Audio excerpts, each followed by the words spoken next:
Este pueblo de Dios va sucediéndose en la historia. ¿Se fijaron qué bellamente ha dicho la primera lectura de hoy? Ustedes se glorían del primer éxodo, cuando yo los saqué de Egipto, cuando atravesaron el desierto. Cuántas maravillas se hicieron en aquel recorrido con Moisés. Pero ya no se gloríen de ese pasado, eso ya quedó en la historia. Yo hago nuevas las cosas. Qué frase más bella de Dios. Dios es el que hace nuevas las cosas. Es el Dios que va con la historia. Ahora el éxodo será de otro rumbo, de Babilonia, del destierro. El desierto por donde van a pasar florecerá como jardín, brotarán las aguas, como simbolizando con el paso del perdón de Dios, del pueblo reconciliado con Dios hacia Jerusalén, que ya no es propiamente la esclavitud de Egipto, sino es el destierro de Babilonia. Y así se irá sucediendo la historia. Hoy también El Salvador vive su éxodo propio. Hoy estamos pasando también nosotros la liberación por el desierto, donde cadáveres, donde el dolor angustioso nos va asolando y muchos sufren la tentación de los que caminaban con Moisés y querían volverse y no colaboraban. Es la historia de siempre. Dios quiere salvar al pueblo haciendo nueva la historia. La historia no se repite, aunque el dicho dice la historia se repite. Hay ciertas cosas que aparentemente son repetición. Lo que no se repite son las circunstancias, las coyunturas. Somos testigos en El Salvador. Qué densa nuestra historia, qué variado de un día para otro. Sale uno de El Salvador y regresa a la semana siguiente y parece que ha cambiado tan rotundamente la historia. No nos estabilicemos en querer juzgar las cosas como las juzgamos una vez. Una cosa sí tengamos firmemente anclada en el alma: la fe en Jesucristo, el Dios de la historia. Ese sí no cambia, pero Él tiene como la complacencia de cambiar la historia, jugar con la historia. Hago nuevas las cosas.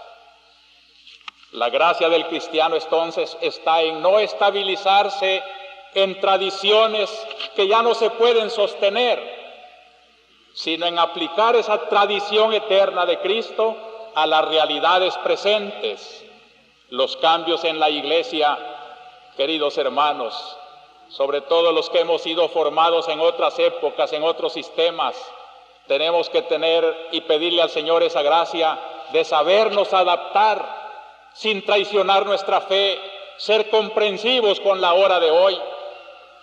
Dios hace nuevas las cosas y por eso corregía a los israelitas, porque se alegraban del primer éxodo y no pensaban que Dios estaba haciendo ya maravillas en un segundo éxodo, y las haría muchos mayores en la era cristiana, como las vamos viendo nosotros.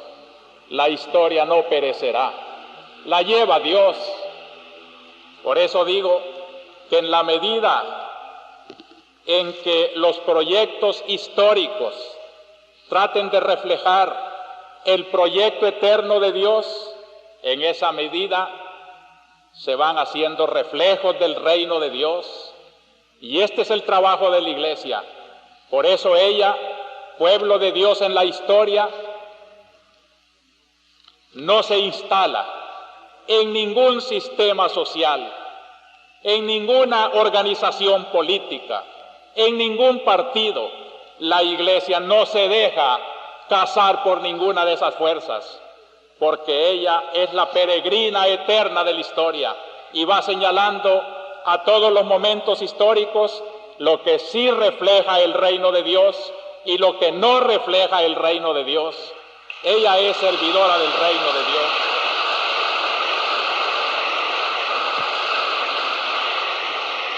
El gran trabajo de los cristianos tiene que ser ese: empaparse del reino de Dios, y desde ese alma empapada en el reino de Dios, trabajar también los proyectos de la historia. Está bien que se organicen en organizaciones populares. Está bien que hagan partidos políticos. Está bien que tomen parte en el gobierno. Está bien, con tal que seas un cristiano que llevas el reflejo del reino de Dios y tratas de implantarlo allí donde estás trabajando, que no sea juguete de las ambiciones de la tierra.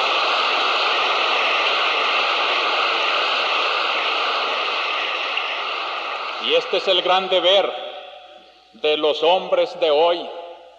Y queridos cristianos, siempre les he dicho y lo repetiré, de aquí, del grupo cristiano, del pueblo de Dios, tienen que salir los hombres que van a ser los verdaderos liberadores de nuestro pueblo.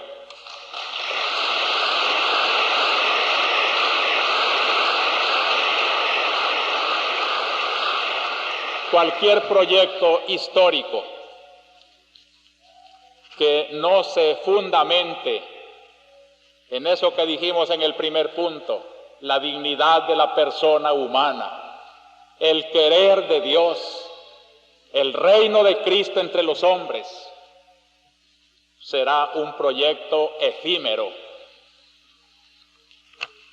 y será cada vez más estable y será cada vez solución del bien común de los pueblos, según la índole de cada pueblo, el que refleje mejor ese eterno designio de Dios. Por eso hay que agradecerle a la Iglesia, queridos hermanos políticos, no manipular a la Iglesia para llevarla a lo que nosotros queremos que diga, sino decir nosotros lo que la Iglesia está enseñando. No tiene intereses. Yo no tengo ninguna ambición de poder.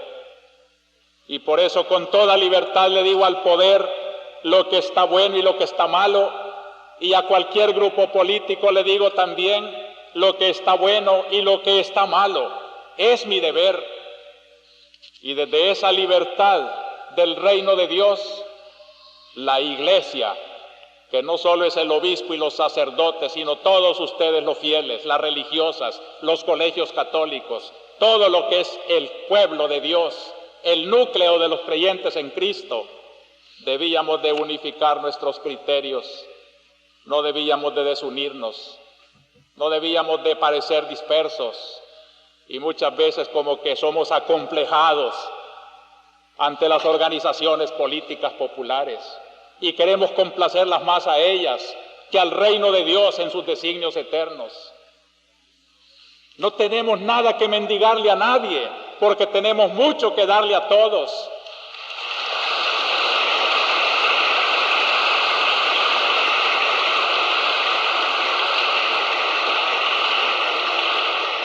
Y esto no es soberbia, sino la humildad agradecida del que ha recibido de Dios una revelación para comunicarla a los demás.